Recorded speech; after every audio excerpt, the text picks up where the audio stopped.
If you don't understand how Hamas views Allah, you don't fully understand what has happened in the last 15 weeks or even the last few weeks. Hamas is a terror organization whose distorted view of God drives everything they do. What is it about the way Hamas sees Allah that shapes their behavior? That's the subject of today's podcast. This is Brad Bright. Welcome to the God is the Issue podcast, where I show how God is the issue in every issue. Why? Because we can trace all our human problems to our view of God.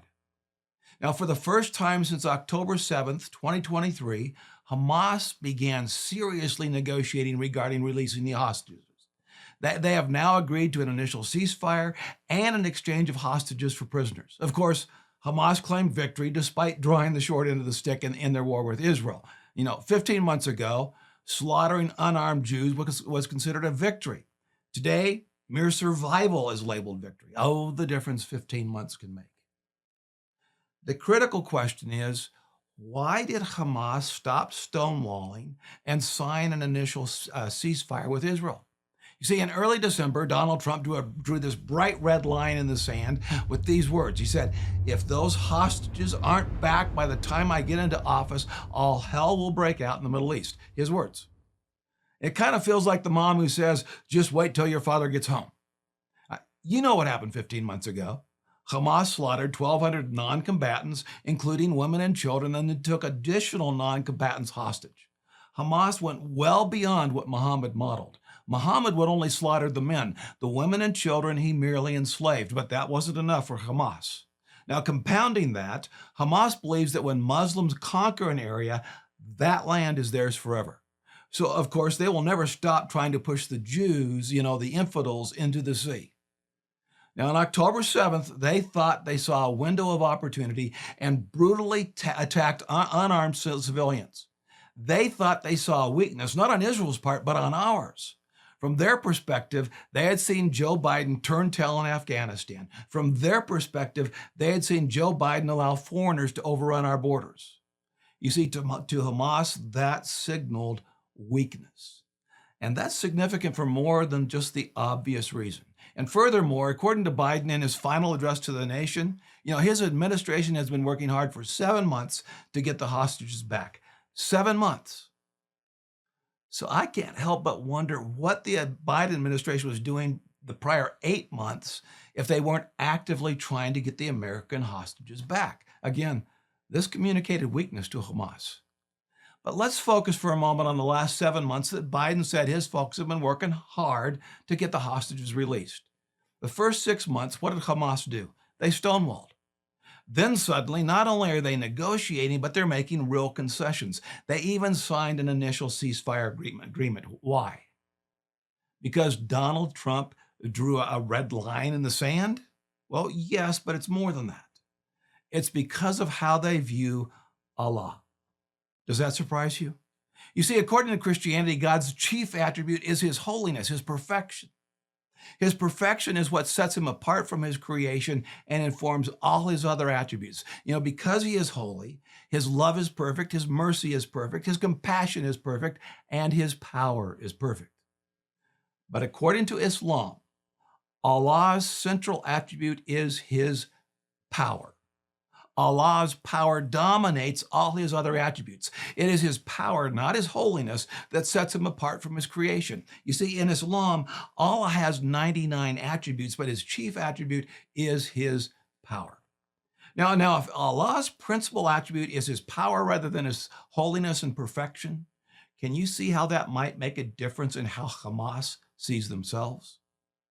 They see themselves as the conduit of Allah's power in the world. Now, let me repeat that.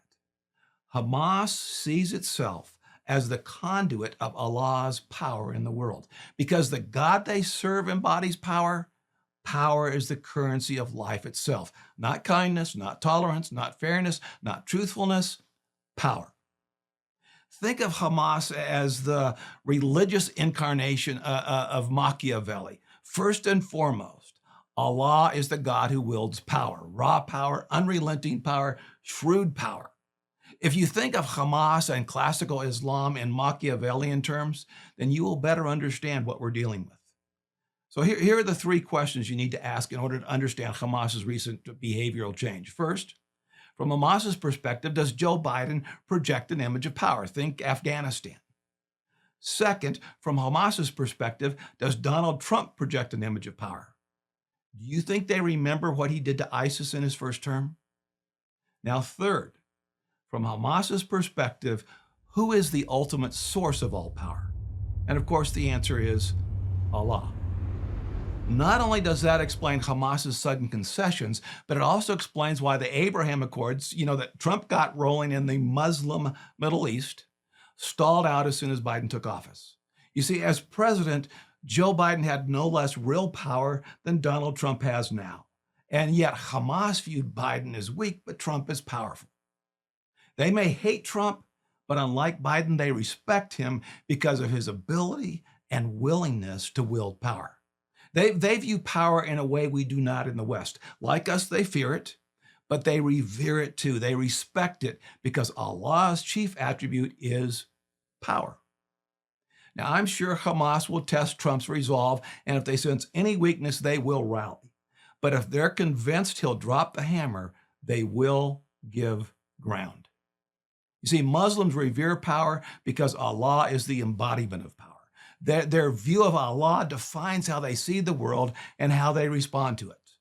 You see, how they responded to Biden and now Trump is simply one more example how their view of God determines their behavior. You see, when you see God through the lens of power rather than through the lens of holiness and perfection, that has frightening consequences in the real world. So from now on, whenever you see radicalized Muslims acting out on the world stage, ask yourself this one question. How is their view of Allah as all-powerful driving their actions in this circumstance? See, God is the issue in every issue, and particularly in understanding how Hamas responds both to perceived power and perceived weakness. This is Brad Bright. Thanks for joining me today. If you found this podcast helpful, please like and subscribe. And when subscribing, don't forget to click on the bell so you'll be notified whenever I publish a new podcast. God bless. And never forget, we can trace all our human problems to a bent or broken view of God.